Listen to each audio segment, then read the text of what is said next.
Hi, everybody. Happy Easter. Welcome to the third edition of the BallerNerd.com podcast. I'm your host and community manager, Daniel, and with me today I have Ian. Howdy. Nathan. Moo. Peter. Howdy. And Cody. Hello. First time. And he says hello. Anyway, so let's move on to the very first thing we're always going to cover in these. Make sure you follow us on Twitter. Like us on Facebook and subscribe to us on YouTube. We do still have our contest going on for Diablo 3. Make sure get in on that. Free Diablo 3, no strings attached, no... It's actually easier to enter now because all you have to do is follow us on our Twitch TV channel and follow us on YouTube, and you can win a free copy. You know, that's all you have to do. Make an idiot of yourself now. It's very simple. So now we make it easier to give away free shit. So go get you some free shit. Our website will be coming. Will be soon in what 25, 26 days, something like that. In 27 days. 27. It's getting down to the wire. Our website will be live then. We'll be having a constant stream of information and goodness to come out. So check that out too. Let's go ahead and jump into what we got going on today with the gaming side of this. League of Legends has had a lot of stuff going on in the last 48 hours. There's been the IPL 4 tournament in Vegas that's been going on. There's a lot of teams that have been teams like Solo Mid, CLG, Dignitas, etc. A lot of other teams that are playing. There's and you can always go check that out. And they always record it. So if you're watching this post, you're watching this several days later, you can always watch it then. Also, there's the new bruiser fighter centaur kind of guy, Hecarim, which I think is pretty cool. His ability set is pretty neat. He's got a movement speed effect that's kind of new to League of Legends. They basically the faster he runs, he does more attack damage. He has one that makes him run faster, and the further he runs, will do more damage. So he's kind of a charging kind of guy, like a charge, I guess you would say. Cody, have you read the patch notes on Hecarim? No, not yet. No. Ian, have you checked them out? No, actually I haven't. Because I've been I'm up here in Houston. But based on what it sounds like he's gonna have. It's going to be like one of these kind of characters that are encouraging him to roam. So the longer this person's roaming, the more damage he's going to be doing. Which is a pretty interesting mechanic. It's pretty clever on the development team's part. Yep. I was going to rage. What? You're lots of raging about him a bit. Maybe. And of course there was, the patch notes, which they made some changes to certain things, which is a lot we could go into, but we're not. Also, since there's also the PAX East going on, Riot decided to they decided to display a little bit of information about their next AD carry, whose name is Varus, the Arrow of Vengeance, I think is his name. Yeah. And he seems pretty interesting. I read his skill set last night when I got home from work, and he's got an ability that lets his range, like he can, once he triggers the ability, his range grows for 4 seconds, and then he can shoot a shot that does a little bit more damage. He's got some pretty cool stuff. So I think it's and I think the last AD carry was Graves.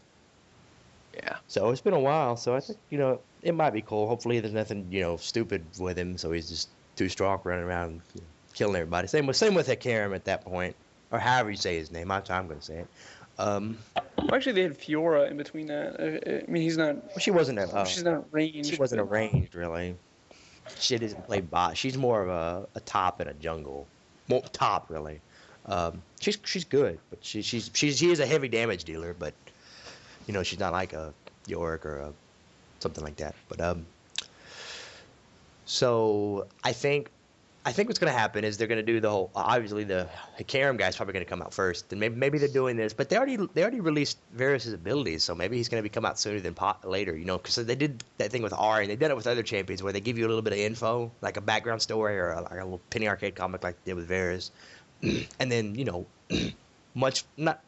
quite a few weeks later down the road they release it, because I doubt they're going to do two at once. They haven't done two at once for a while, since I started playing actually.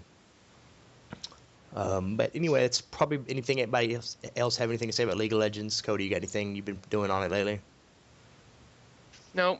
Played a few games. It's the Ziggs.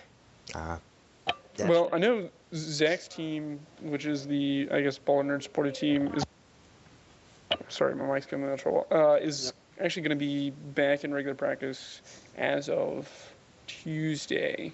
So we should get a lot more information as far as tournament play, smaller tournaments, bigger tournaments from those guys, and should be pretty interesting. Cool. So is Kevin got a computer? Yeah, well, I'm actually going to build him a computer. I know, but on Monday or Tuesday. That's what I figured when you said as of Tuesday. That's what I assumed. Okay. Anyway, let's move on. Let's move on to the World of Warcraft. I've been playing the Mist of Pandaria Beta. I got in last Friday. I hadn't had a chance to play it until probably this Monday or Tuesday this past week. And of course it is Saturday today. A couple impressions I've had so far. The first thing I did instantly, I rolled the Pandaren and I made him a monk, just because I wanted to try out the new stuff. I wanted to see the new area. I like the new areas. I like the way they look. I like the style that they used. It's more bright and colorful than opposed to Citadel, blue, and purple and blue and red. Yeah, I like it. And there's a little bit of light humor to it. The only thing I really don't like is the way the Pandarans around there. They're a little too bouncy. Like they have a passive called Bounce that makes you take less falling damage. So like, I'm the Pandaran. I mean, seriously, they bounce. It's like they got pump shoes on, or they're on a moonwalk or something. It's weird. But with the monk gameplay, I think it's got a lot of potential. I know a lot of people have, because now they're letting you transfer over high-level monks, like 85 monks, character copies, which they weren't when I first started it. So the monk I played, I only got him level 10. So it was a little bit different. You start out with one skill, which is like a Sinister Strike. Jab. It's called Jab, but it changes based on what weapon you're using. If you're using fist weapons, it's called Jab. If you put on a staff, it's called Clobber. If you put on a sword, it's called Slice. If you put on a mace, it's called, I don't know, Smash, something like that. You get the idea. It's face rape. It's pretty much the same thing. It just changes, and the attack animation changes, which I think is cool. Changing the attack animation, but at the same time, you're gonna get people out. You're gonna get the fucking vocal QQers on the forums and other places saying, "Oh, why don't rogues get different attack animations, warriors, etc." Because it's always been dumb when you have a warrior with 2 maces and he goes to raging blow you and he stabs you with them. Hey, that hurts so. Oh, it hurts so bad. Yeah, right. I got bruises now, man. What the hell? But back to the monk gameplay, you get that, and then you get this ability called Roll, which I think has a lot of potential because some of the talents will be able to change it. Like you can movement speed, roll further, etc. It's strictly right now just at low level, just a movement speed thing. You can roll twice before it goes on cooldown, and then the chart, you have 2 charges of it basically, and it'll rebuild slowly. So it's pretty cool. You roll forward. You're like a fat guy falling forward, kind of Chris Farley. Fucking West Virginia ninja thing. And then you get and then all you get to level 10 because they don't have the I hope they don't have the skills in place because I had 4 skills all the way to level 10. You get one that's kind of an opener, and then you get one that's kind of a finisher. You get a punch that's an opener that does more damage if they're above like 85% health. And then you have, a kick that does more damage if they're below. You can only use it if they're below 35% health, but it's like a judo kick that kicks them in the head and kills them. So it's pretty cool. And there's one ability called for the monk. It's called I don't remember the name. Touch of Death, I think is what it's called. And it just straight up says kills the target. That's it. Kills the target. And it doesn't work on players, and I'm pretty sure it doesn't work on anything that's elite, because that would be dumb. What's the cooldown on that? I think it's 2 minutes, 2-3 minutes. An instant skill, which I think is nuts. I mean, I would hope it wouldn't work for elite mobs because here we go. What was that big raid team that did all that shit with the feral cats? Cody? Oh shit, I don't know. It starts with a P. I keep calling it fucking Pounce? No, the people, the raiding guild. How can we figure this out? I don't know. Not premonition. Paragon. Fuck. They did the whole thing on Nefarian with the feral cats on heroic Nefarian. Just cheese it. Way to cheese their things. They'd be like, okay, this is what we're gonna do. We're gonna bring fucking 25 monks, because monks can heal, tank, or DPS, so that worked just fine. We're gonna bring 25 monks in here, and we're just gonna touch to death everything. Just free people touch. And then I hit level 10, and I got I picked the healer and got mana or whatever. But you can switch stances. One has mana, one has energy. And the gameplay is like you get chi as your resource other than energy. You have energy. But it's like a combo point. like mixed with holy power. Combo points are obviously only on that target, and when you use a finisher, it takes all combo points off. Whereas this one is like holy power because it's on you. You build up to 4, which I think eventually they'll let you get more. I don't know, maybe not. And then certain abilities will use 1, some will use 2, some will use 4, etc. Which I think is cool. And they've been coming out on a MMO Champion and other fan sites, major fan sites. They've been showing up. There's all kinds of new mounts they have coming out. There's one, what were they, Cody? Cloud Serpents? Is that what they're called? Yeah, there's the Cloud Serpents, and then there's all like the jewel crafting Panthers. Mm-hmm. And I think the other day I saw a Flying Panther mount. I don't know if it might have been a jewel crafting mount. I couldn't really tell if it was stone. Yeah, I think that's the one that you take like all the ones you can create with jewel crafting, combine them, and then you get the flying one. So it's Captain Planet of it's Voltron of fucking Panther mounts, which I think is cool because I know Cody and me agreed on this because we played a lot of Cataclysm together. The mount in Cataclysm sucked. Horrible. Because the only reason is because most of them were recolors of the same thing. You do this and you'd get you a Drake, and then they would change the color, and get you another one, and you change the color. Like the Stone Drakes, I remember when the beta came out, we were like, oh my god, those are cool. And then, okay, there's one in purple and blue and red and yellow, and there's one that you can get that somebody can ride on, and you get one for killing all the heroics, and then you get one for killing all the raid bosses, and it got really silly. And they had a couple different ones that they came out with. They had the ground mount for the guild and the purple phoenix. What do you think, Nathan? What do you think about all the mounts that came out in Cataclysm? As long as people keep on going from them, they'll keep on making them. So. Well, that's the thing. Well, I gave no 2 fucks about spending 5 hours of my time to get a Drake. Yeah, but I'd Dan, rather go spend 5 hours of my time. You did buy one of like the pay to win ones. Yeah, I bought the lion one because I just thought that was cool, and that one's unique. They don't have another one that looks like that. Well, yeah. It gives people something to work for. That's all they care about. So I agree. Or buy. Even Blizzard addressed it. They didn't say specifically that it was bad, that I don't believe of, but they mentioned we don't like. They said it this way: the mounts in Mist of Pandaria will have different models, and people were like, "This pop." Yeah, I agree with because I think that's what they need to do. So the cloud serpent looks really cool. The way it flies, it actually flies like a Japanese dragon. Oh, yeah. Very wavy, pretty long. Everyone's gonna have them.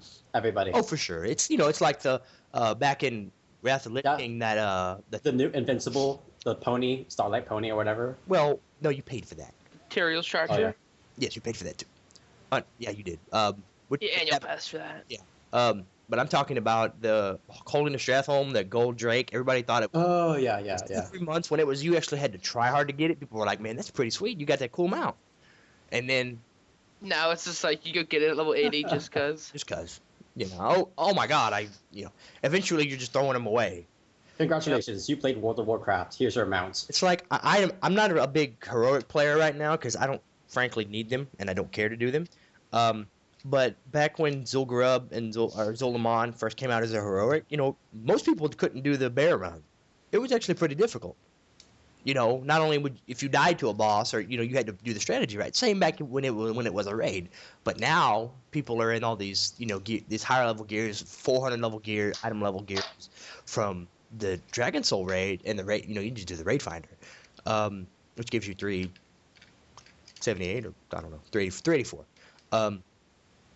But so now it's easy to get those. So once the gear scales, it just kind of sucks. But some of these are still classic. I mean, I'd rather go get that red proto drake from the Wrath of the Lich King shit than some of these volcanic stone drakes and stone drakes and shit.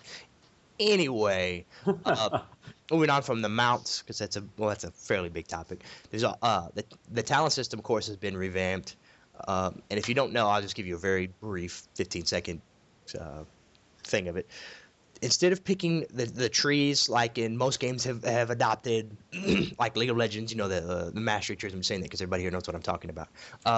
They're gonna do a 3-tier. They're gonna do 6 tiers. For every 15 levels, you get a tier of 3 skills, and you can pick from one. And they're like glyphs. You can change them out pretty much whenever you want. You'll have 2 specs, like dual specs still, because they probably just don't want to get rid of it.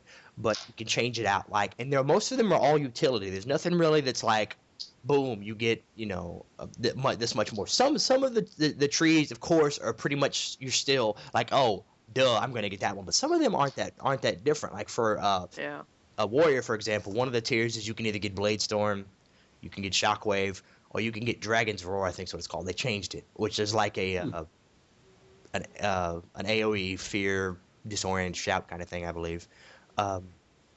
And they have, of course, almost every tier is like this. And the tiers have common abilities. Like the first tier for paladins is movement speed.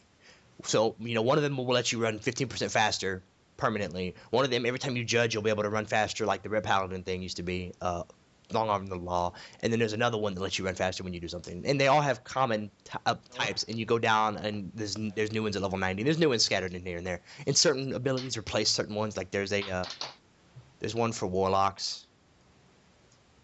So just send us something? Yeah, everybody heard that. And you'll move on, and you'll replace certain skills. Anyway, so let's move on. Next thing we're going to cover today is Diablo 3. Mm-hmm. It's all you, Ian. This is what I'm excited It's for. been Yeah. some of it. So Go I've ahead. been reading a lot about the, I guess, kind of like, we did a follow-up of last time, the, I guess, kind of like hardcore mode, more difficult settings, so to speak. And it is confirmed that they're not looking to put in a real money auction house for hardcore characters. However, given enough demand, they will do it, and it will be pay to win. But at present, they don't have any sort of real money auction house for the This might be them hardcore question. characters. Why? Your question is why what? Why would they not put that in for hardcore characters? So I think- you can't go and So buy because here. then that like totally destroys the whole concept of a hardcore character, because you have, yeah, Yeah, it destroys the Yeah. concept, as well as you'd have, the point of hardcore character is like it's gonna die, like it's gonna be that hard, it's gonna be that brutal, and they can't. you're just wasting your have- money. Yeah, that's the thing. Like, well, what happens? Like, well, I spent $200 on this character, and now it's dead. And I've just lost $200. Like, Yeah. oh crap! Like the development team doesn't really want to, or not the development team, the staff doesn't really want to have to deal with some There's 12-year-old ways to kid get around it, though. on the. that. Yeah, there are. but, like use the buddy system. Fuck, run with a partner. yeah, You but die, still, like, shit. Now, if both it's of you gonna die, happen. that's just fucking hilarious. So, someone's gonna drop $200 Oh, yeah, on a for character, sure. then die. Some kid's gonna and then steal their mama's fall, And credit. then rage. Start crying. Just it's it just will not gonna be good. probably be Cody. Just saying. So, I think it's a pretty smart move on their part, just to prevent that from happening. I wouldn't do it. If I was them, I would at least keep it like sacred for now. Yeah. For when the game comes out, because people are obviously it's gonna be competing on the ladder. Seeing who gets the highest level. And if some dickhead gets on there and buys up all the stuff and makes it and just blows through everything, and you look at his gear and he's got all this, special stuff. I don't know how the tiers are going, the item levels are going, or the item. Too many abilities. tiers. Yeah, he's got all kinds. What? He's got all kinds of shit, and the second person behind him doesn't have anything. It's gonna be it's gonna be like Barry Bonds. There's gonna be a star on the Hall of Fame ball. Yeah. But back to the regular hardcore difficulty. They've made it so that the game actually scales to become more difficult With as your gear? you progress through the acts, so that it's not just like go killing the boss in Act 4 is going to be as difficult as the boss in Act 1. So if you're playing in, I guess, the whatever Insanity or Inferno difficulty,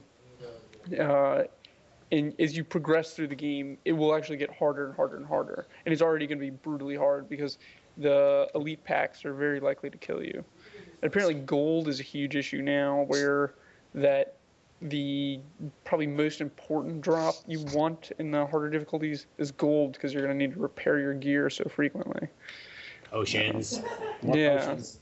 So, but I'd also assume that the gear, and I think I read that the gear gets much better as you progress into the more difficult areas. So I guess that means you could essentially last longer in these more difficult areas, which is That makes sense. what I'm looking forward to, and I think it makes the game much more dynamic.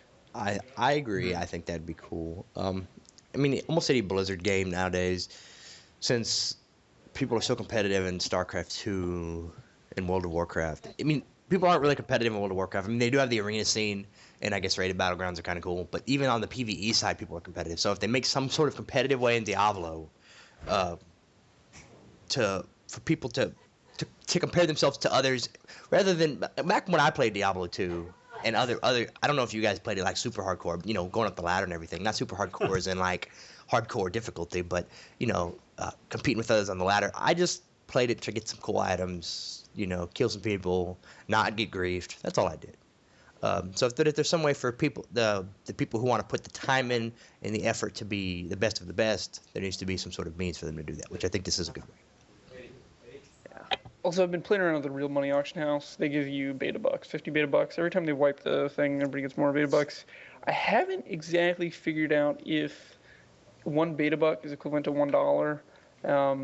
It definitely seems like the potential to make money with this game is pretty incredible. If they can manage to make it so that, I mean, a large worry is that gold farmers and things like this are gonna be destroying the game. But I think there's gonna be enough demand between the people needing gold for repairs and trading items that just through the gold auction house. And I think they've balanced it in such a way that you can, if you're really smart about it, you can kind of like take advantage of a little arbitrage in the market and just make a ton of money. I mean, just a ton of money. I was up maybe $400 or beta bucks by the time I stopped doing it. So That's cool.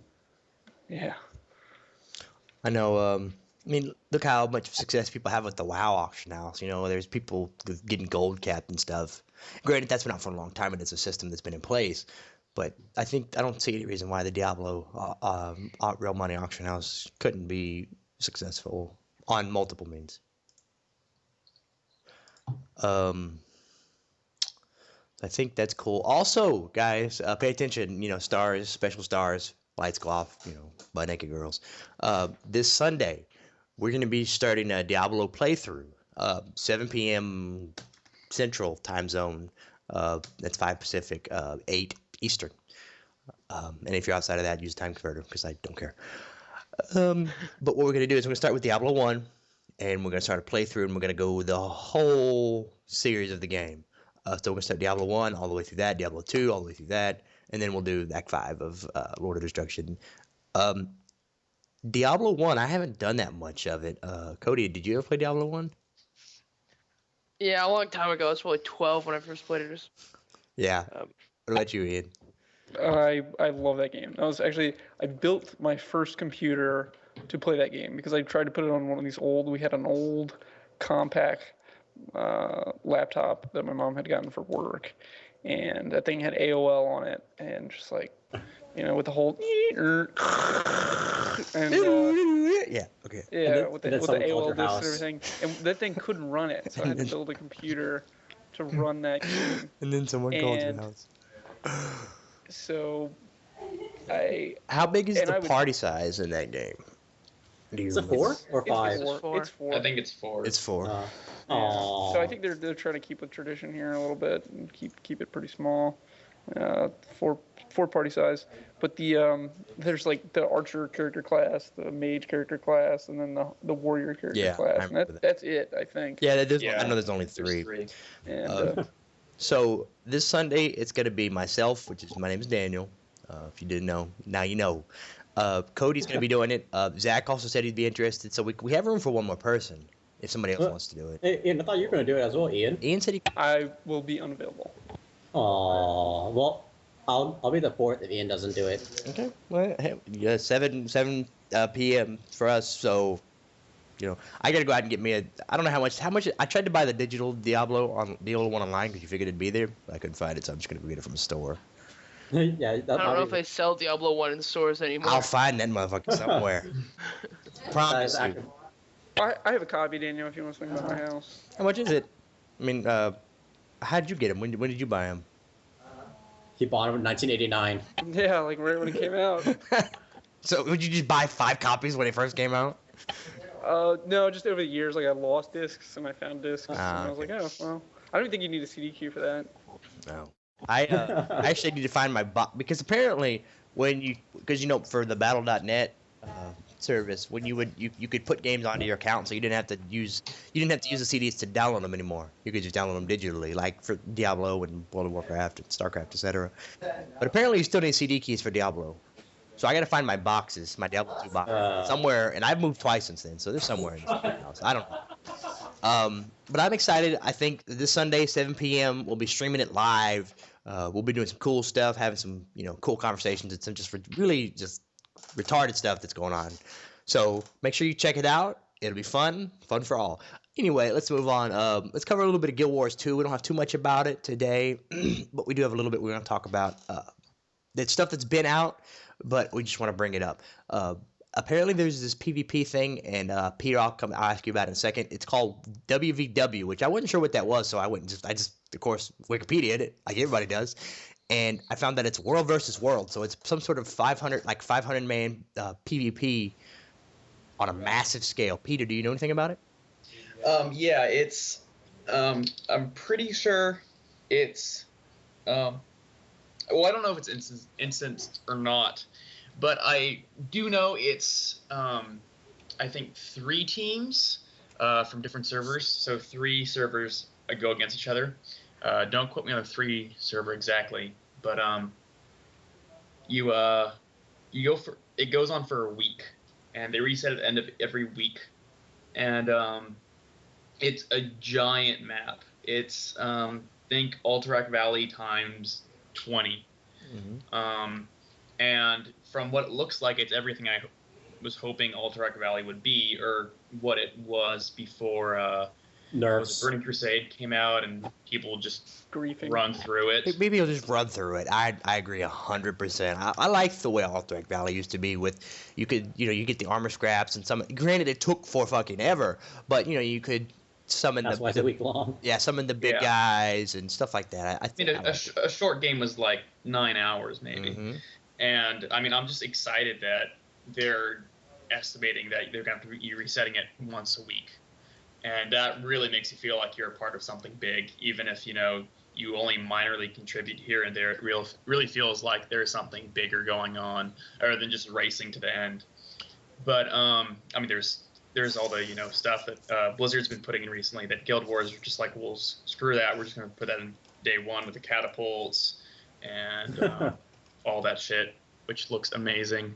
The one other thing I wanted to mention about that is they're doing an interesting thing where players who enter WVW will instantly become level 80 in terms of stats. Oh, so it's like normalization of everybody, right? Yeah. I mean, you don't say you're level 20. You only have your spells up until level 20. So, I mean, someone who's actually level 80 will have more diverse spells, but you'll still be able to at least compete on the same level with everyone else. I don't know how that works for your gear, but BioWare does it the same way for their war zones. Cody had a little bit of experience with it, and this is how it works. At least for Star Wars: The Old Republic, you could queue for war zones. I don't know. I think we were level 10 when we queued for one, and we went up. Highest level person there was probably 42, I think. And it exactly takes everybody and matches them in health and stats.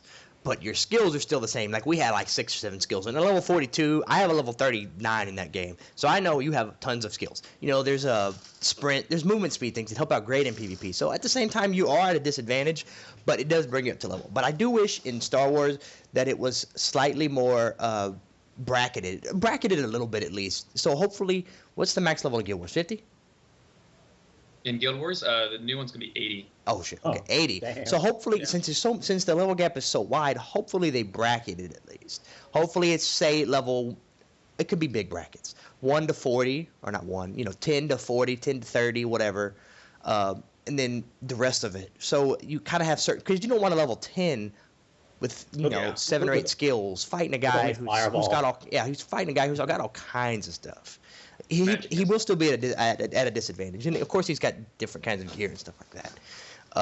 But I do think that's cool. Also, there's a squad system in Guild Wars 2 that I think that's pretty neat, which is, I don't know, it's kind of, it's like a monarchy. Is that kind of like the squad system in a Battlefield? I think it's different. I think it's the Battlefield squad. You can. I don't know if you can spawn on them in Battlefield, um, and you can see where your team is and they look different. I think it probably will be something like that. But the leadership, the hierarchy of it is what I think it's crazy. And I'm sure other games have done it. Maybe not. But none that I have personally played have done it. There's a commander, and in the squad channel, only the commander can talk, can type. Everybody can read what he says, but you cannot respond. So literally, whoever is the commander, so there's no new guy in town. Back talk. Exactly, which I think is very different. I think it's got a lot of potential, but I think it's very different. And of course, Guild Wars 2, there's major changes from the first one. There's no cross classing. I think if you're a whatever, you're whatever forever. Like a Mesmer, you're that. There's no Mesmer, Necro, Mesmer, Elementalist, etc. and shit like that. So I think that'll be cool. Anyway, Peter, have you anything new on StarCraft this week? StarCraft 2? Why, yes, there is. Well, tell us about it then.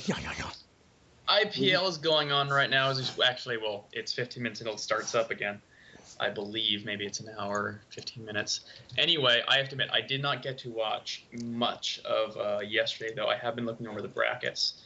And just some interesting things I noted. Leonok, who was the winner of, MLG 2 tournaments ago. He's holding strong. Parting is going to be going against Virus today, which I'm definitely going to watch.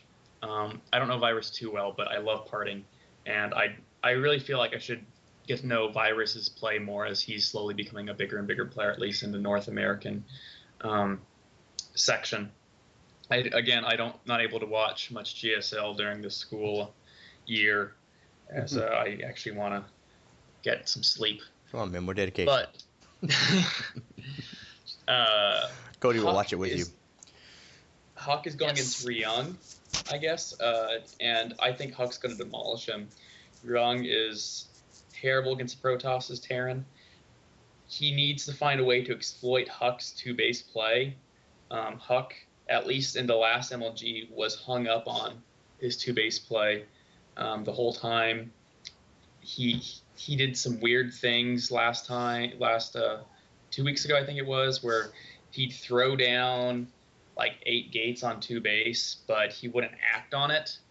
He'd use it for more defense than anything, and it was I wasn't too sure what he was doing. It was strange. He didn't even try and get aggressive with those 8 gates. And for those of you who don't know, 8 gateways are the most you can support off 2 base. You can't, if you have 8 gates, you can produce off all those 8 gates, but you can't build probes. You can't build pretty much anything else. So usually you go all in if you build 8 gates off 2 base. And Huck's been doing kind of, not necessarily a lot, but it definitely has been popping up as a pattern for Huck. But I'm sure Ryung's going to go down. His Terran versus Protoss is pretty bad. One of the only other things I noted was the little one was knocked down to loser bracket by Killer, which isn't surprising, though it's kind of sad. Everyone likes the little one. He's a kind of fan favorite, even though he's been doing pretty poorly recently.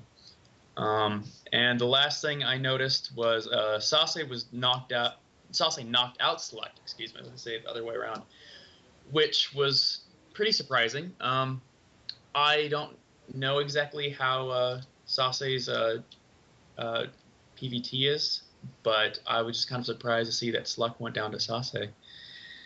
In terms of just game stuff all around, not much going on. I mean, they have been talking about updating BattleNet 2.0 for about 2 weeks now, and they've been talking about ways to make the community feel more kind of less lonely, since everyone's been complaining about BattleNet 2.0 feeling just kind of like a void place without chat rooms. And I think it's interesting because you have the option to go to chat room. I mean, because everyone compares a BattleNet, their older BattleNet, and Warcraft 3, because you always had everyone in all these chat rooms. And in both circumstances, you both have the front page, and then you have to actually click to go to the chat room. Yep. So in both cases, you're making a choice to actually go into the chat room. But for some reason, in the first BattleNet, it just seemed like more people were in the chat rooms as opposed to this one. And Blizzard's been talking about full screening the chats, which I don't think is going to help whatsoever. Right now, they're the little windows. Just full screening them isn't going to do shit. Look at me, damn it. Yeah. I think if they made a bigger, if for those of you know, when you have the multiplayer, single player buttons at the top left, right down below that you have the main page, multiplayer, ladder buttons. Maybe if they put just the chat section right over there and kept the friends off to the bottom right and put all the main chat pages at the top left, or is it just a bit easier to see maybe? You might get more kind of a community going around BattleNet. Well, another thing they're adding for the StarCraft is that they're thinking about tweaking the matchmaking a bit, so you don't always fight even matches anymore. So you'll be fighting a bit more of a lower level players, and also people who can kick your ass in like 2 minutes. So they're hoping that will be a bit more of a adding more variety to your StarCraft play. And also they say that if you do well enough against the higher level players, you'll progress faster, because right now it takes like at least a week or two between each progression between tiers. So and that's if you're on fire too. Yeah. Yeah, I saw that. I didn't actually get to read it. I've been pretty busy lately, but I saw that on BattleNet, but I didn't actually read that article. I should do that. It's not that long of an article. It's more of like a blurb on what they're thinking about doing. So it's like only a few paragraphs long. Cool. There was a really interesting article on Team Liquid a while ago about how you're matched up with everything. Team Liquid, those people just post random gigantic long posts on the forums with these graphs and stuff are amazing. I don't know where they have the time to do it, but it's always really interesting. They have so much more time than we do. Yeah, right. Okay, well, let's move on to the miscellaneous topic, this portion of our show. Nathan, tell us what you've been doing this past week.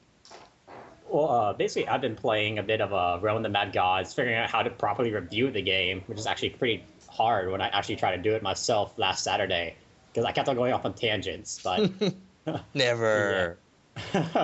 Yeah, but besides that, I've been playing a bit of End of Nations, but I can't really talk that much about it because it's has a non-disclosure agreement. So.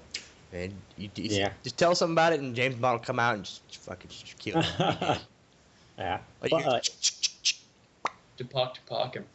Yeah, exactly. But it's a pretty fun game, and the beta's coming out soon. What kind of style is it? What is it? Is it an MMO? Is it a shooter? What is it? It's basically, think of StarCraft, except you don't have base building. You only have units, and it's with about tons of other people. It's World of Warcraft plus StarCraft, basically. Okay, cool. Yeah, it's pretty fun. Okay. Also, if you missed it this week, you missed out. It was tons of fun for everybody involved, especially me. This past Tuesday and this following Tuesday, I'll be streaming Amnesia: The Dark Descent, which is a horror game made by Frictional Games, and it's a survival game. There's really no weapons involved, no combat as far as I've encountered yet. It's more strictly just survival. And I have it live streaming. We're on Twitch. Make sure you subscribe to us on our Twitch TV channel so you'll see every time I'm doing it. If not, just look up Amnesia. You can go watch the video, watch the recordings right now. There was I had 7 or 8 people watching most of the time, and I would look back and forth between the chat log and during the game. Like if I hit some real creepy parts, I'm like, okay, I take a break. I alt tab real quick, hit escape, and I just catch up on the chat. It was fun, People type interesting things in the chat log, and I'll mention it or holler at them and say what's up. But the game itself is pretty creepy. If you're watching and you're actually into it and you're just paying attention to what's going on and you have headphones on and the lights off in your room, it's creepy. What did you think about it, Cody? It's super creepy. It's like Watching you peek around the corners and slowly open doors. Yep. Also, I also have my webcam on, so you can see my face and my reactions. Yeah, and when he's got the webcam on, every time he brings up the lantern, his face lights up. Seems super realistic. When I played it, I couldn't play in more than 30-minute segments, and I'd have to wait like a day or two before playing it again. It was great. I couldn't sleep for days. Right. Yeah. He's laying there. That was like me and Max Payne. Like I had to stop. I couldn't do it. For I was, Max like, Payne. I was having nightmares. No, I'm serious. I was little, but Over the bad dialogue. He was having No. bro nightmares where he was bullet typing nightmare killing everybody. sequences, just like following the trail of blood, finding the dead baby. Man, I'm Terrible. following trails of blood and invisible guys in the water, which I didn't get. Scared the fuck out of me though the first time. There was this whole section of the game. I don't know if you ever got to it, Peter, where you're in the water. Yeah. And you probably did. And at first I'm like, okay, whatever this box is. So I assume you could walk on it and go faster. I jump in the water and there's like footsteps coming towards me, like. Puddles, deadly puddles. I thought it was like a little fish thing. I couldn't see anything. I don't know what. You're not supposed to see it, yeah. Yeah, it's like a ghost that chases you, but it's not a fish because if you close the fucking wooden door, he breaks down the door and comes through. And it won't. It's obviously Magikarp. Yeah, right. Magikarp. And you get. Have you gone? Have you gone to the storage yet? Which one is that? It's the part. It's right after the water part. You get into that main little hub area. It's the door to the right. No, I haven't been there yet. No, that's actually where I stopped. That part scared the fuck out of me. I'll do that Tuesday then, Cody. I did the. I'll be watching. I think I found the elevator schematics. I needed some part Yeah. of the elevator. I think that's where I'm at right now. And I just stopped once I saw the legs hanging out of the fountain. I was like, what the fuck? Well, obviously, It's the awesome. next part's actually the prison. Go to the prison. You'll be scarred for life. Yeah, right. And I'm not a big fear kind of game, like fear, like horror movies kind of guy. I'm not like a fanatic that goes to watch them, but I'm not like, ooh, yeah. I'm not like super afraid, but I'm not like, I'm kind of in the middle. I'm not like, ah! I'm not like the black guy that runs out of the house 5 minutes in. But I'm not the guy who runs in there, oh, let's do this shit. I'm just kind of whatever. But hey, it's pretty creepy. Anyway, that's pretty much it for the video game parts of it. So let's wrap this up. We're going to be covering streams. Daniel, which is me, I'll be streaming Tuesday nights. I'll be doing every Tuesday. If it's not Amnesia, it'll be Mist of Pandaria Beta. It'll be something. We'll have some information going on. We'll have some fun. It's all about having fun on my Tuesday night streams. Cody, what days are you going to be streaming? Right now, Monday, Wednesday, Friday. Okay, what is it eventually going to come to? Are you still going to do Monday, Wednesday, Friday? Are you going to drop it down, or what are you going to do? I'm not sure yet. Okay. What games are you going to be streaming? Just give people a kind of a heads up. The Mist of Pandaria Beta when I get it, finally. Never. Today. Never. And Nathan, you... Diablo 3 when it comes out. Yeah, definitely Diablo 3. And probably just some other stuff here. And I think we streamed League of Legends the other night. It didn't work that well, but we streamed it a little bit the other night. Yep. Nathan, what about you? What nights are you going to be streaming? Well, since you have Tuesdays and Cody has Monday, Wednesday, Fridays, I'll probably be doing Thursdays for StarCraft, and then I won't be streaming on Sunday because I'll be doing the reviews of indie games and whatnot on those days. So it's probably Thursdays for me. Cool. So you're going to be doing indie review games on Sundays? Is that what you said? Yep. Indie review games or free-to-play games on Sunday. Mm-hmm. What about Thursdays? Thursdays is playing StarCraft, either use map settings games or pretty much screwing around in Bronze League, pretending I'm Destiny. But but that's pretty much what I'll be doing on Thursdays. Yep. So I hope to see you guys. Definitely. Yeah. Make sure to check us out, man. We've got some stuff coming out. We're going to be doing as much as we can. Ian, tell them a little bit something about the website, a little bit of things before we go. Well, we've been doing a lot of work. I just actually changed a bunch of the color schemes, and we're getting ready to go. Everything pink. Everything, no. Well, kind of, maybe. But it's a lot easier to change things. Roman more pink. So, but we'll have the latest news. I mean, like up to date news from like various sources. We'll try to get everything going pretty steadily. We're starting with a few posts a week. We're gonna go with maybe 16 posts a week. And that's going to get, better and better. And we'll try to bring you the most relevant news. It's not just going to be like, oh, my cat, Snooky, just ate a bunch of food today and, like, barked everywhere. No, it's going to be good stuff. So we're well on our way to getting started, and it's going to be 23 days, and then we'll have all of our content in one place. It's going to be fantastic. Yep. Check it out. That's about it for our third podcast. We do this every week. Thank you guys for listening. Be sure to follow us on Twitter, like us on Facebook, subscribe on YouTube and Twitch. Also, make sure to check out our contest, which just got a whole lot easier. For your chance at free Diablo 3 game, I'm your host, Daniel. I'd like to thank everybody for participating in this podcast. We have Ian. Yep. Nathan. Bye-byes. Peter. See ya. And last, and certainly least,